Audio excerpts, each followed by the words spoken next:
وكنتم أمواتا فأحياكم ثم يميتكم ثم يحييكم ثم إليه ترجعون هو الذي خلق لكم ما في الأرض جميعا ثم استوى إلى السماء فسواهن 7 سماوات وهو بكل شيء عليم وإذ قال ربك للملائكة إني جاعل في الأرض خليفة قالوا أتجعل فيها من يفسد فيها ويسفك الدماء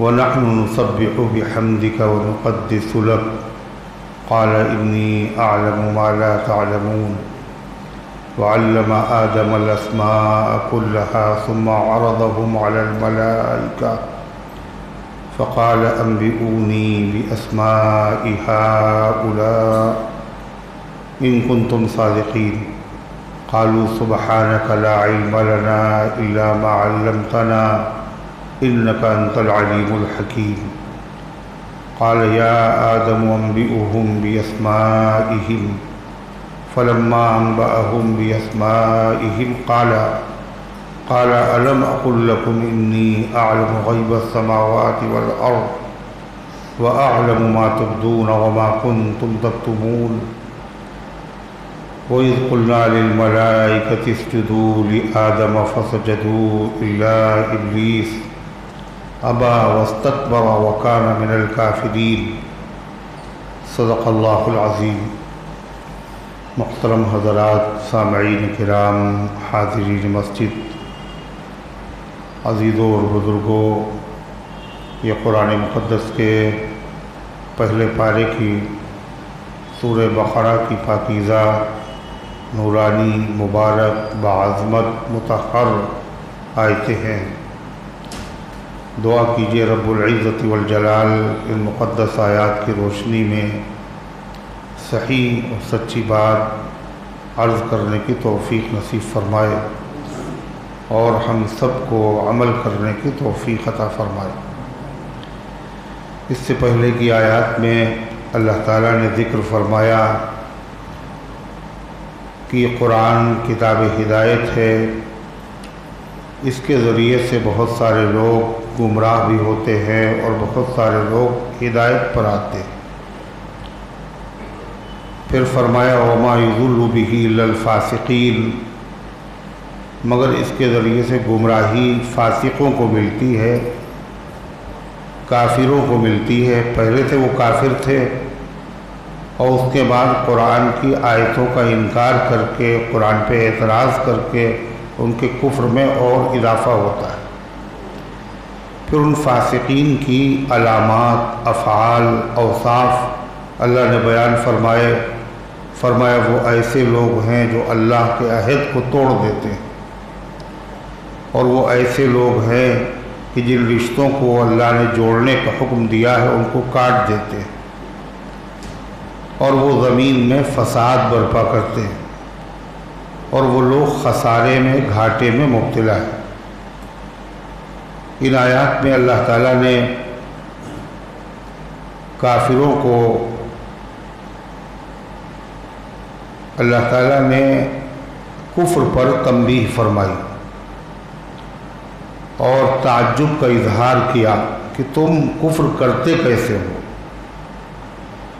کس بنیاد پر تمہارا کفر ہے، تمہیں کفر نہیں کرنا چاہیے، اس لیے کہ اللہ کی توحید کے دلائل، نبی کریم علیہ السلام کی رسالت کے دلائل، قرآن کریم کی حقانیت کے دلائل اتنے واضح اور صاف ہیں، اگر آدمی اس میں غور کرے تو وہ کفر نہیں کر سکتا، وہ اللہ کی وحدانیت کا انکار کر ہی نہیں سکتا، وہ نبی کی نبوت کا انکار نہیں کر سکتا، وہ قرآن کے کلام الہی ہونے کا منکر نہیں ہو سکتا، وہ اللہ کی قدرت کے دلائل بھی ہیں، اور اسی کے ساتھ ساتھ اللہ تعالیٰ کی نعمتیں بھی ہیں، قدرت کی دلیلیں بھی ہیں اور اللہ کی نعمتیں بھی ہیں کہ تمہارے اوپر اللہ نے احسان کیے ہیں، انعام کیے ہیں، اور ہر آدمی اپنے محسن کا کہنا مانتا ہے۔ جو احسان کرتا ہے تو آدمی اپنے احسان کرنے والے سے بغاوت نہیں کرتا۔ یہ انسان کی ظرف اور انسان کی انسانیت کی علامت ہے۔ حتیٰ کہ کفر میں جو لوگ مبتلا تھے وہ بھی احسان کرنے والے کا احسان مانتے تھے۔ جب ہجرت کا موقع، جب صلح حدیبیہ ہو رہی تھی، تو اس موقع پر جو کافروں کے نمائندے آ رہے تھے بات کرنے کے لیے، ان میں سے ایک نمائندے جب آئے تو انہوں نے حضور پاک صلی اللہ علیہ وسلم سے کہا، یہ لوگ جو آپ کے ساتھ میں ہیں یہ آپ کا ساتھ نہیں دیں گے یا آپ کو چھوڑ کے چلے جائیں گے؟ تو اس موقع پر حضرت صدیق اکبر کو غصہ آ گیا۔ انہوں نے ایک سخت کلمہ کہا اس کے جواب میں، بڑا سخت کلمہ تھا وہ۔ تو اس شخص نے کہا، یہ کون صاحب ہیں؟ کافروں کے نمائندے نے کہا، یہ کون صاحب ہیں؟ کہا، یہ ابو بکر ہے۔ کہنے لگا، ابو بکر، اگر تمہارا میرے اوپر احسان نہ ہوتا تو تمہاری اس بات کا میں جواب ضرور دیتا۔ اس سے کیا پتہ چلا؟ کفر میں مبتلا ہے مگر احسان کا احساس ہے، احسان کا احساس ہے۔ یہ جتنی زیادہ انسانیت آدمی میں ہوگی اتنا ہی زیادہ وہ دوسرے کے احسان کا لحاظ کرے گا، پاس کرے گا۔ دوسرے یہ پتہ چلا کہ صدیق اکبر کیسے محسن تھے، کہ ان کے احسان سے لوگ کتنے دبے ہوئے تھے۔ نہ صرف مسلمان بلکہ غیر ایمان والے بھی صدیق اکبر کے احسان کے نیچے دبے ہوئے تھے۔ وہ 7 مسلمان جو اسلام لانے کی وجہ سے جن کو سزائیں دی جا رہی تھیں، ان کو صدیق اکبر ہی نے اپنے پیسے دے کر کے، اور جو قیمت تھی اصل قیمت سے زائد پیسہ دے کر کے خرید کر کے آزاد کیا تھا۔ اور اللہ تعالیٰ نے فرمایا، وَمَا لَهُ مِن نِعْمَةٍ تُجْزَىٰ، ایسا نہیں ہے ابو بکر پر کسی کا احسان ہو تو احسان کا بدلہ دیا ہو انہوں نے۔ ابو بکر پر احسان نہیں تھا، ابو بکر خود احسان کر رہے تھے۔ ابو بکر و علی میں فرق رکھتے ہیں نظر والے کہ اسلام ان کا پالا تھا، یہ تھے اسلام کے پالے۔ علی مرتضیٰ کو اسلام نے پالا ہے اور صدیق اکبر نے اسلام کو اپنی گود میں پالا ہے۔ کتنا بڑا فرق ہے۔ نبی پاک صلی اللہ علیہ وسلم نے بھی آخر میں یہی فرمایا کہ جس نے میرے ساتھ احسان کیا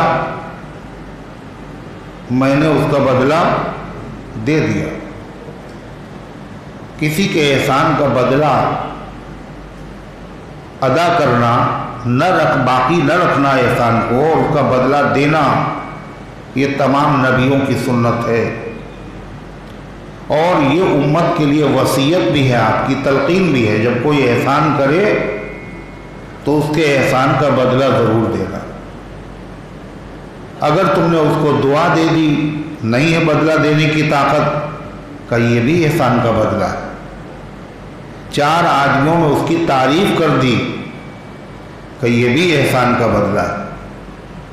تو حضور پاک صلی اللہ علیہ وسلم نے فرمایا، جس نے بھی کیا احسان میں نے اس کا بدلہ ضرور دیا۔ خود نبی پر احسان نہیں، نبی کے خاندان پر، رشتہ داروں پر بھی اگر کسی نے احسان کیا تو اللہ کے نبی نے اس کا بھی بدلہ دے دیا۔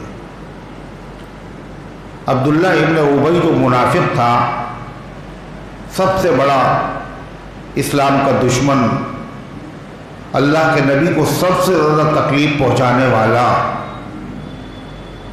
شان میں گستاخیاں کرنے والا، مسلمانوں میں تفرقہ پیدا کرنے والا، جب وہ مر گیا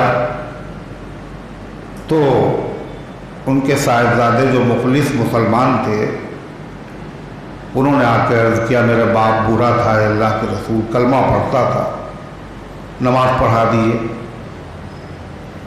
آپ نے فرمایا ٹھیک ہے۔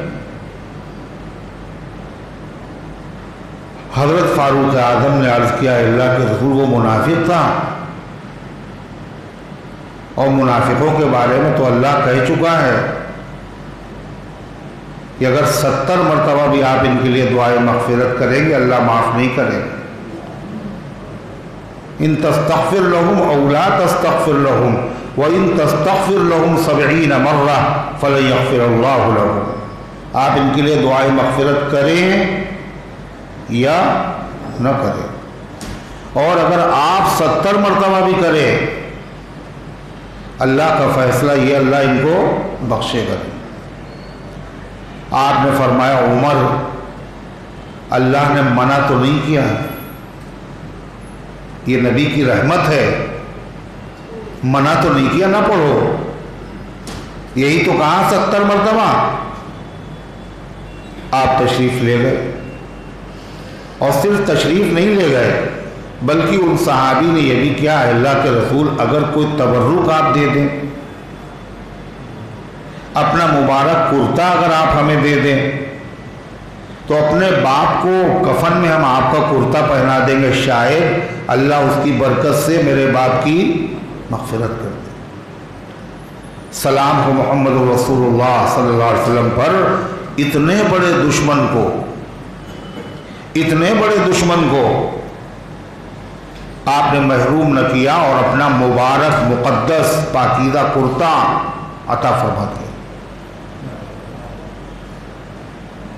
اور منہ میں اس کے لعاب بھی ڈالا اور جنازے کی نماز بھی پڑھائی، مگر اس کے باوجود اللہ تعالیٰ نے اس کی مغفرت نہیں کی، اور آئندہ کے بارے میں اللہ نے نبی پاک صلی اللہ علیہ وسلم سے یہ کہہ دیا کہ اگر کوئی منافق مرے تو آپ اس کی نماز بولو بھائی کیا بتاؤ نہ پڑھائیے گا، لا تصلی علی احد منہم مات ابدا، ان میں سے کوئی مر جائے تو کبھی اس کی جنازے کی نماز نہ پڑھیے، اور جنازے کی نماز ہی نہیں ولا تقم علی قبری، اس کی قبر پہ بھی نہ کھڑی ہوئی۔ لکھتے ہیں سیرت کے لکھنے والے اللہ کے نبی صلی اللہ علیہ وسلم نے اس منافق کو کرتا دیا تھا، نماز بھی پڑھا دی تھی آپ نے، لعاب بھی ڈالا تھا۔ اس سے کیا پتہ چلا؟ چاہے نبی کا کرتا پہنا دیا جائے، چاہے نبی کے مبارک جسم سے نکلی ہوئی چیز اس کے جسم میں ڈال دی جائے، لیکن اگر اس کا خاتمہ ایمان پر نہیں ہوا تو اس کی مغفرت کی کوئی سبیل نہیں ہے۔ اور یہ بھی لکھا سیرت نگاروں نے اللہ کے پیغمبر نے اس کو جو کرتا دیا یہ کیوں دیا، کہ در حقیقت یہ احسان کا بدلہ دیا آپ نے، یہ احسان اس منافق نے آپ پر کیا تھا کہ آپ پر نہیں کیا تھا، آپ کے چچا حضرت عباس رضی اللہ عنہ پہ کیا تھا، اور اس کی وجہ اور سبب کیا تھا؟ جب جنگ بدر ہوئی اس میں حضرت عباس رضی اللہ عنہ بھی کافروں کے لشکر میں شامل ہو کر کے آئے، حضرت علی رضی اللہ عنہ کے بھائی حضرت عقیل بھی آئے، نبی کریم علیہ السلام کے سب سے بڑے داماد اس وقت تک ایمان نہیں لائے تھے ابو العاص رضی اللہ عنہ، وہ بھی آئے، یہ سب گرفتار ہو گئے۔ آئے ضرور حضرت عباس رضی اللہ عنہ تھے، مگر آپ نے فرمایا عباس کو کوئی قتل نہ کرے، اس لیے کہ عباس جو آئے ہیں وہ مجبوراً لائے گئے ہیں، آپ جانتے تھے کہ وہ ایمان لا چکے ہیں مگر ایمان کو چھپائے ہوئے ہیں، اور مصلحتاً مکے میں رہتے ہیں، تو کسی نے کہا ہم دوسرے لوگوں کو قتل کر دیں اور عباس کو چھوڑ دیں، یہ تو کوئی بات نہیں ہوئی، ہم تو ان کو قتل کر دیں گے۔ یہ بات جب اللہ کے نبی صلی اللہ علیہ وسلم کے کانوں تک پہنچی تو آپ نے حضرت عمر رضی اللہ عنہ سے کہا، ایسے موقع پر جس سے آپ نے بات کی ہے وہ کون تھا؟ حضرت عمر۔ کوئی خاص بات تھی جو حضرت عمر سے کہا؟ اور اس نام سے آپ نے حضرت عمر کو یاد کیا جو پہلی مرتبہ آپ کی مبارک زبان سے نکلا، اس سے پہلے کبھی اس نام سے حضرت عمر کو نہیں پکارا گیا۔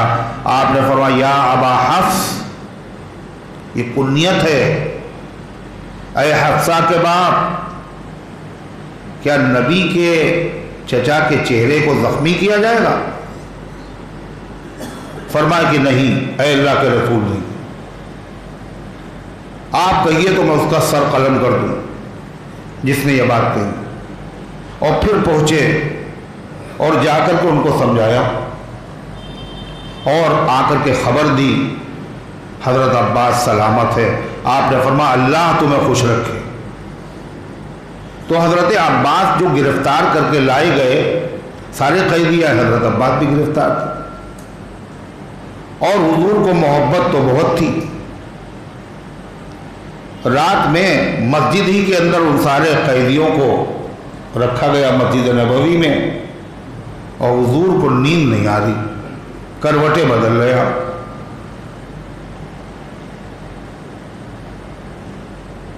کیا پنکھے گن رہے ہو کیا؟ پھر اور کیا کرنا، آگے بڑھ کے بیٹھو، جگہ ہے نا۔ تو وہاں نیند نہیں آ رہی، صحابہ دیکھیں حضور کو نیند نہیں آ رہے تو پھر کس کو نیند آئے گی؟ سب بے چین ہو گئے۔ عرض کیا کیا بات ہے؟ آپ نے فرمایا مجھے نیند کیسے آئے؟ عباس کے کراہنے کی آواز میرے کانوں میں آ رہی، ان کو جو باندھا گیا ہے تو بندھن اتنے سخت ہیں جس کی وجہ سے ان کے کراہنے کی آواز میرے کانوں میں آ رہی۔ اب اتنا کافی تو حضور ڈھیلے کر دے جا کر کے بندھن۔ کہا ہاں، مگر صرف عباس کے نہیں، جتنے قیدی ہیں سب کے بندھن ڈھیلے کر دیے گئے۔ یہ ہے نبی رحمت۔ تو حضرت عباس رضی اللہ عنہ کو جو گرفتار کیا گیا وہ بہت ہی گورے اور چٹے اور بڑے لمبے قد کے حضرت عباس رضی اللہ عنہ تھے، دراز قد، بڑے باوجاہت۔ گرفتار کرنے میں ان کا کرتا پھٹ گیا۔ کیا ہوا؟ کرتا پھٹ، وہ اسی طرح ہے، نبی کے چچا ہے، کرتا پھٹا ہوا ہے، صحابہ دیکھ نہیں سکتے، سب نے اپنے اپنے کرتے پیش کیے، مگر کوئی کرتا ان کے فٹ نہیں آیا۔ عبداللہ ابن ابی جو منافقوں کا سردار تھا، کلمہ پڑھ چکا تھا، مسلمانوں میں شامل تھا، اس کا قد بھی بڑا لمبا تھا، اس نے اپنا کرتا پیش کر دیا، وہ حضرت عباس کے جسم پر بالکل فٹ آ گیا۔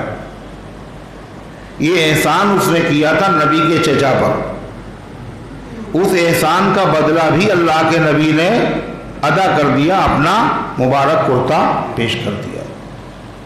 تو غردے کی انسان کے اندر اللہ نے یہ صفت رکھی، اگر وہ انسان ہے تو احسان کے ذریعے سے وہ دب جاتا ہے، آنکھیں نہیں ملا پاتا۔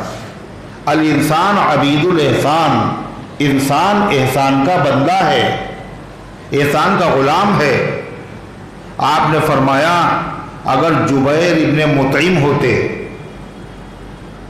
جبیر ابن مطعم اگر زندہ ہوتے اور وہ کہتے تو جتنے قیدی ہیں میں تمام قیدیوں کو بغیر پیسے کے رہا کر دیتا۔ کیوں؟ جبیر ابن مطعم کا احسان تھا، جبیر ابن مطعم کا احسان تھا۔ جب آپ طائف گئے تبلیغ کرنے کے لیے اور جب واپس آئے تو مکے میں داخل نہیں ہو سکتے تھے، جبیر ابن مطعم آئے انہوں نے کہا میں آپ کو امان دیتا ہوں۔ اپنے بیٹوں کو بلایا اور ہتھیار لگائے اور اس کے بعد حرم میں جا کے اعلان کیا خبردار کوئی محمد صلی اللہ علیہ وسلم کو ذرہ برابر تکلیف نہ پہنچائے، میری امان میں۔ اگر جبیر ابن مطعم ہوتے ایک احسان کیا تھا تو ان کے کہنے سے میں قیدیوں کو رہا کر دیتا۔ اللہ فرماتا ہے کیسے کفر کر رہے ہو تم؟ ایک تو ہماری قدرت کی دلیلیں موجود ہیں، اندھا آدمی بھی ان کو دیکھ سکتا ہے، اس کے بعد بھی تم کافر ہو، اور دوسرے ہمارے احسانات تمہارے اوپر اتنے ہیں، ان احسانات کے باوجود تم خدا کی خدائی کا انکار کرتے ہو اور اللہ کی خدائی میں غیروں کو شریک کرتے ہو۔ دیتا خدا ہے اور گاتے کھاتے خدا کا ہو اور گاتے غیر اللہ کے ہو، تمہیں شرم آنا چاہیے۔ اللہ کہہ رہا کیف تکفرون، تم کیسے کفر کر سکتے ہو؟ تم کفر کرتے کیسے ہو؟ تم خدا کی خدائی کا انکار کس بنیاد پہ کرتے ہو؟ تمہیں حق کیا ہے؟ اتنے دلائل موجود ہیں، ان میں غور تو کرتے۔ اللہ کی ایسی نعمتیں تمہارے اوپر ہیں، ایسا احسان ہے، اس احسان کا تقاضا یہ تھا کہ تم بغاوت کرو۔ ایک سوال کہ ان میں سے کسی نے بھی اللہ کا انکار نہیں کیا تھا، جتنے کافر تھے ان میں سے کوئی اللہ کا منکر نہیں تھا، سب اللہ کو مانتے تھے۔ کیا کہتے تھے وہ؟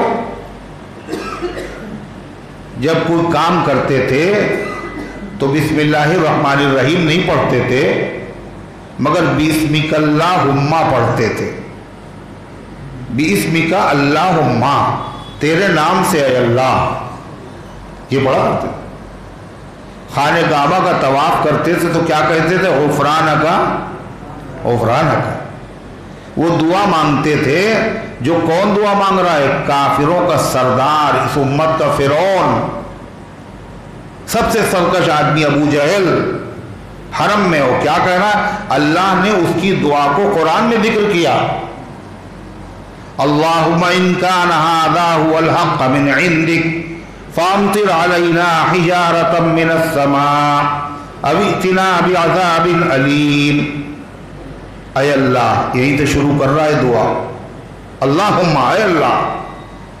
محمد صلی اللہ علیہ وسلم جو بات کہہ رہے ہیں اگر یہ سچ ہے پھر بھی ہم مانیں گے نہیں، آپ آسمان سے عذاب نازل کر دیے، پتھر برسا دیجئے، یہ دعا مانگ رہے۔ مگر اللہ کو مانتا تو تھا؟ نہیں مانتا تھا۔ جب ابو جہل مانتا تھا تو کون انکار کرتا ہوگا؟ اللہ کو تو وہ سبھی مانتے تھے، قرآن میں گواہی ہے اس کی۔ مانتے خالی نہیں تھے بلکہ جب مصیبت میں پھنستے تھے تو اللہ کے علاوہ کسی اور کو پکارتے نہیں تھے۔ وہ لوگ 360 خداؤں کے پجاری، لیکن جب مصیبت میں پھنس جاتے تھے تو کس کو بلاتے تھے مدد کے لیے؟ اللہ۔ وَإِذَا رَكِبُوا فِي الْفُلْكِ دَعَوُا اللَّهَ مُخْلِصِينَ لَهُ الدِّينَ۔ اللہ کہتا ہے جب یہ کشتیوں پہ سوار ہوتے اور کشتیاں مجدار میں بھور میں پھنس جاتی ہیں اور ڈوبنے کا اندیشہ ہو جاتا ہے، دعوا اللہ، یہ پکارتے ہیں کس کو؟ اللہ کو، مخلصین لہ الدین، خالص اس کے لیے پکار کرتے ہیں۔ اس وقت کوئی ان کو یاد نہیں آتا اور مدد کے لیے کسی کا نام نہیں لیتے۔ حالانکہ آج کتنے مسلمان ایسے ہیں جو مصیبت کے موقع پر اللہ کو نہ بلا کر کے غیر اللہ کو بلاتے ہیں۔ اٹھتے بیٹھتے کیا کہہ رہے ہیں؟ یا وارث۔ اور وارث تو اللہ کا نام ہے مگر وہ اللہ کو نہیں پکار رہے ہیں، وہ کس کو پکار رہے ہیں؟ دیوا میں جو حاجی صاحب تھے، حاجی وارث علی، ان کو یا وارث، اٹھتے بیٹھتے۔ اگر اولاد ہوئی تو اس کا نام رکھ دیا عطائے وارث، یعنی یہ وارث علی شاہ کا دیا ہوا بچہ ہے۔ یہ شرک نہیں تو اور کیا ہے؟